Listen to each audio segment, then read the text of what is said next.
Friends, मैं doctor Deepak Gupta Ayodhya से स्वागत है मेरे यूट्यूब चैनल में। आज हम लोग बात करेंगे एंटीऑक्सीडेंट के बारे में। एंटीऑक्सीडेंट एंटीऑक्सीडेंट एक ऐसी चीज़ होती है जिसको अगर हम भोजन में ले लें तो वो कैंसर तक को रोकने में सक्षम होती है। एंटीऑक्सीडेंट ऐसे पदार्थ होते हैं जो हीलिंग का काम करते हैं, रिपेयरिंग का काम करते हैं। कहीं भी हमें चोट लग जाए, हीलिंग का होना है, कहीं से सूजन कम करना है, तो एंटीऑक्सीडेंट अगर हम भोजन में लेते हैं तो वो हीलिंग का काम करेगा, सूजन को कम करेगा। एंटीऑक्सीडेंट पाए कहाँ जाते हैं? मेनली ये नेचुरल तरीके से फलों और सब्जियों में पाए जाते हैं। एंटीऑक्सीडेंट अगर हम प्रॉपर रूप से भोजन में लेते हैं तो हमें कैंसर तक की बीमारियां होने की संभावनाएं ना के बराबर हो जाएंगी, क्योंकि ये फ्लेम सेल्स जो होती हैं उनको रोकती हैं। और कोई भी बीमारी है अगर उसका ग्रोथ हो रहा है तो उसको डिले करती हैं। जैसे मान लीजिए किसी को कैंसर हुआ है या HIV हुआ है या कोई भी चीज़ हुआ है, अगर वो प्रॉपर रूप से एंटीऑक्सीडेंट का यूज करेगा तो वो बीमारी अगर उसको 1 महीने में फैलनी है तो वो 1.5 महीने 2 महीने तक ले लेगा, क्योंकि वो प्रोसेस को स्लो कर देती हैं। फैलने की जो क्षमता होती है उसको वो स्लो कर देती हैं। एंटीऑक्सीडेंट कोशिकाओं को खराब होने से बचाता है, बढ़ती उम्र को रोकता है और शरीर में थकावट होती है, कमजोरी लगती है, इसको भी दूर करता है। एंटीऑक्सीडेंट हमारे शरीर की जो प्रतिरोधक क्षमता है उसको बढ़ाता है। इससे क्या होगा? बीमारियों से लड़ने की क्षमता हमारी बढ़ेगी और हम कम बीमार पड़ेंगे। अगर हम खाने में, भोजन में एंटीऑक्सीडेंट ले रहे हैं या हमें किसी तरह से हमारे शरीर में एंटीऑक्सीडेंट पहुंच रहा है तो हम बहुत ही कम बीमार पड़ेंगे। याददाश्त तेज होगी हमारी, सुस्त नहीं रहेंगे। एंटीऑक्सीडेंट मेनली 2 तरह के होते हैं। वो एंटीऑक्सीडेंट जो हमारे शरीर में बनते हैं या हमारे शरीर में पाए जाते हैं, और वे एंटीऑक्सीडेंट जो हमारे शरीर में बनते नहीं हैं उसको हमें बाहर से लेना पड़ता है। जो एंटीऑक्सीडेंट हमारे शरीर में बनते हैं वो मेनली 3 तरह के होते हैं। पहला होता है ग्लूटाथियोन। ग्लूटाथियोन एक एंटीऑक्सीडेंट है। ये हमारे बॉडी में, हमारी सेल्स में पाया जाता है। इसका क्या काम है, क्या करता है? ये सेल की रिपेयरिंग करता है। जैसे कहीं भी हमें चोट लग गया या कोई भी सेल नष्ट हो रहा है या फिर उसको दिक्कत हो रहा है, सप्लाई नहीं हो पा रहा है, तो ये सेल की रिपेयरिंग का काम ग्लूटाथियोन करता है। ये एक एंटीऑक्सीडेंट है जो हमारे शरीर में ही पाया जाता है। Alpha lipoic acid. Alpha lipoic acid एक ऐसा एंटीऑक्सीडेंट है जो हमारे शरीर में पाया जाता है। ये क्या करता है? अल्फा लाइपोइक एसिड जीन को एक्टिवेट करके हमारी बॉडी के सूजन को कम करता है। यानी कहीं सूजन हो गया हो बॉडी में या कहीं भी, तो अगर अल्फा लाइपोइक एसिड बॉडी में अगर है, पर्याप्त मात्रा में है, तो उस सूजन को वो कम करेगा, चाहे जहाँ का सूजन हो। CoQ10 ये एक एंटीऑक्सीडेंट होता है जो हमारी बॉडी में पाया जाता है। CoQ10 जो है ये बढ़ती उम्र को रोकता है। ये हार्ट के मरीजों को लिए बहुत फ़ायदेमंद होता है। Q10 को यूबिक्विनोन के नाम से भी जाना जाता है और नॉर्मली इसे Q10 भी कहा जाता है। ये बहुत अच्छा एंटीऑक्सीडेंट होता है। ये हमारी बॉडी में ही पाया जाता है। ये हार्ट के मरीजों के लिए बहुत फ़ायदेमंद होता है।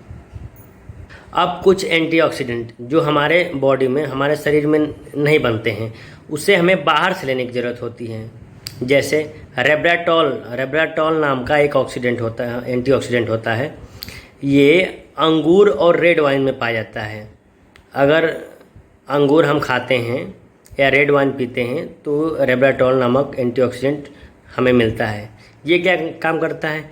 ये एंटी एजिंग होता है। ये हमें जवान रखता है, हमेशा त्वचा खिली खिली रहेगी, झाइयाँ नहीं होगा और ब्लड सर्कुलेशन होगा और बाल नहीं गिरेंगे आपके। तो ये एंटी एजिंग का काम करता है। कैरोटीनॉइड ये भी एक एंटीऑक्सीडेंट होता है। ये भी हमारे शरीर में नहीं बनता है। इसको हम फलों से और सब्जियों से लेते हैं। ये भी हमारे शरीर के लिए बहुत आवश्यक होता है। एक्स्टाजेंथिन ये एंटीऑक्सीडेंट होता है जो हमारे बॉडी में नहीं बनता है, हमें बाहर से लेना पड़ता है। ये एक स्ट्रॉन्ग पावरफुल एंटीऑक्सीडेंट होता है। ये फ्री रेडिकल को साफ करता है, यानी एक तरह से कहा जाए ये ब्लड प्यूरिफायर का काम करता है। विटामिन सी विटामिन सी एक बहुत अच्छा एंटीऑक्सीडेंट है। इसे एंटीऑक्सीडेंट का समझ लीजिए दादा कहा जाता है, ये सबका दादा है। विटामिन सी प्रतिरोधक क्षमता को बढ़ाता है और हीलिंग में बहुत बढ़िया काम करता है। कहीं भी कट जाए, सर्जरी हो, हीलिंग को फास्ट कर देता है और बैक्टीरियल इन्फेक्शन को रोक देता है। जितनी भी खट्टी चीज़ें हैं, चाहे वो आंवला हो, नींबू हो, मैंगो हो, सब में विटामिन सी पाया जाता है। लेकिन विटामिन सी को अगर आप कुक कर देंगे, पका देंगे, तो वो नष्ट हो जाएगा, बेकार हो जाएगा। 30 डिग्री सेंटीग्रेड के ऊपर अगर टेम्परेचर में रखेंगे उसको या कुक कर देंगे तो विटामिन सी खराब हो जाएगा।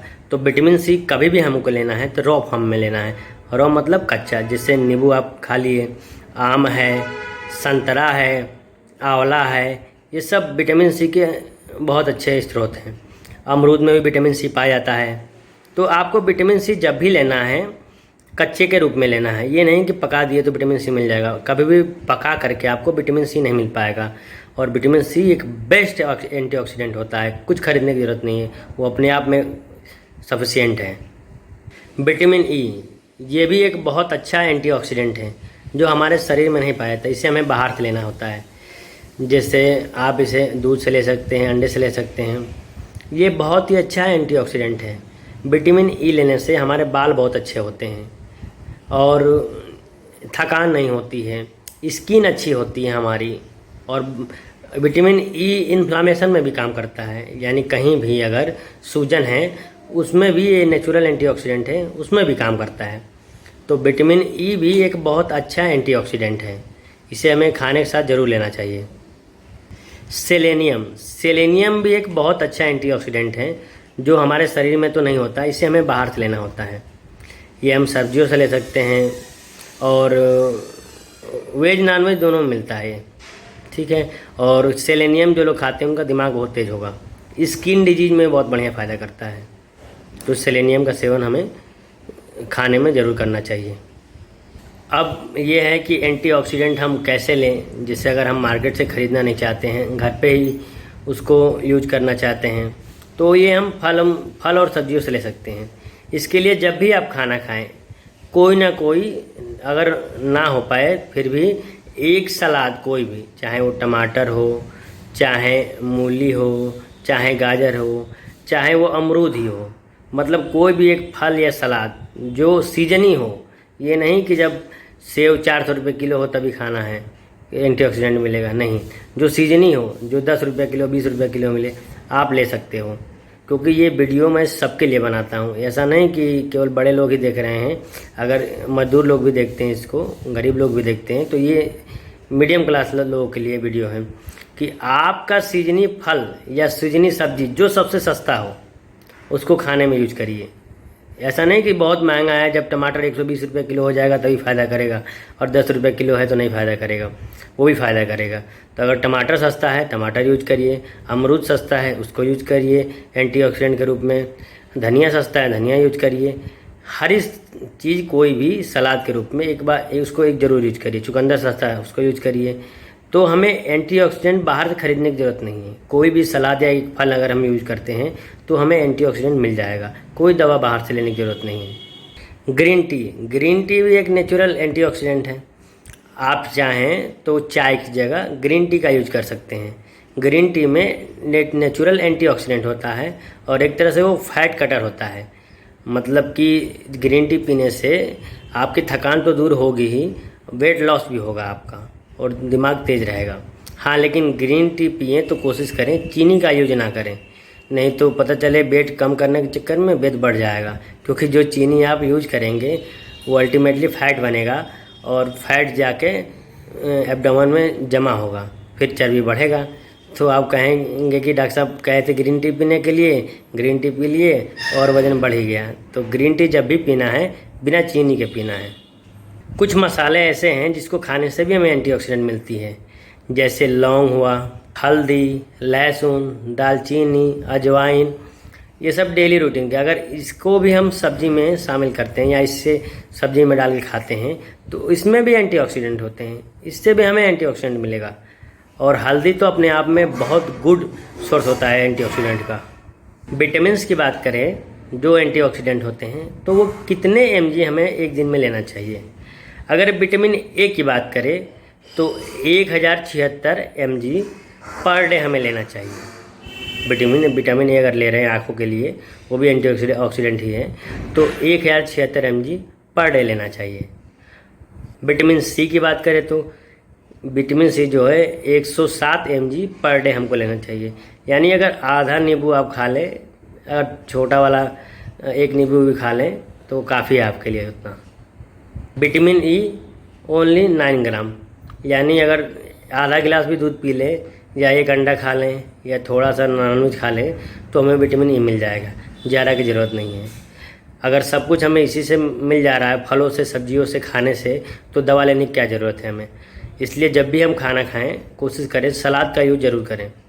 सलाद का यूज़ करें, उसमें आपको एंटीऑक्सीडेंट तो मिलेगा ही, उसके साथ आपको डाइजेस्टिव एंजाइम मिलेंगे। जब भी कोई चीज़ आप कच्चा खाओगे, सलाद या फल, तो आपको डाइजेस्टिव एंजाइम भी साथ में मिलेगा, वो खाने को पचाएगा।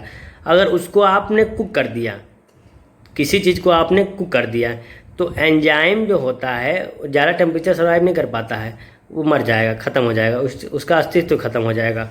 इसलिए अगर आपको किसी फल का, किसी सलाद का अगर कंप्लीट रूप से फ़ायदा लेना है तो कोशिश करें कि कच्चा खाएं। हाँ, जैसे बहुत लोग कहते हैं कि ऊपर दवा छिड़की है, खा लेंगे पेट में चला जाएगा, तो अगर आपको दिक्कत है तो ऊपर का छिलका निकाल खाएं, कोई दिक्कत नहीं, लेकिन कोशिश करें कि कच्चा ही खाएं। और वीडियो पसंद आया हो तो लाइक शेयर सब्सक्राइब करें।